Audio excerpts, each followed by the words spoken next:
আরে মা কেন ডাকলা? আরে রাজু দেখ তোর জন্য কি নিয়ে এসেছি, এগুলো দিয়ে তোর জন্য আজকে রেসিপি বানাবো। প্রথমে কয়েকটা ডিম এখানে ভেঙে নিব। এই তো ডিমগুলো ভাঙা হয়ে গেছে, এগুলো মিক্স করে নিতে লাগবে। এরপর একটু লেবু এবং কয়েকটা মশলা দিয়ে ভালো করে মেখে নিব।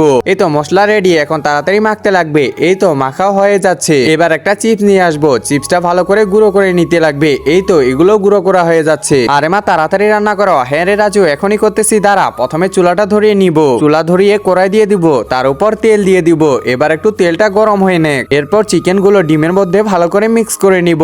এরপর চিপস গুলোর মধ্যে ভালো করে মেখে নিব। এই তো হয়ে গেছে মনে হয়। একজন মা কতটা আপন হয়ে থাকে, যার মানেই তাকে জিজ্ঞাসা করে দেখো। তো দেখা যাক বন্ধুরা, এই মায়ের জন্য কে ভিডিওটিতে লাইক এন্ড সাবস্ক্রাইব করে। আর যারা মাকে ভালোবাসো না তারা ভিডিওটি থেকে দূরে থাকো। হ্যাঁ রে দাদু দাঁড়া, এখনই হয়ে যাবে। এই তো দিয়ে দিলাম। এই তো হয়ে গেছে মনে হয়, এখন তাড়াতাড়ি উঠাতে লাগবে। এই তো অনেক সুন্দর হয়েছে। আচ্ছা মা আমি একটা কাজ করি, আমি খেয়ে দেখি তো এটা কেমন হয়েছে। আরে বাহ, এটা তো অনেক স্বাদ করতেছে। সত্যি নাকি রে রাজু? হ্যাঁ সত্যি।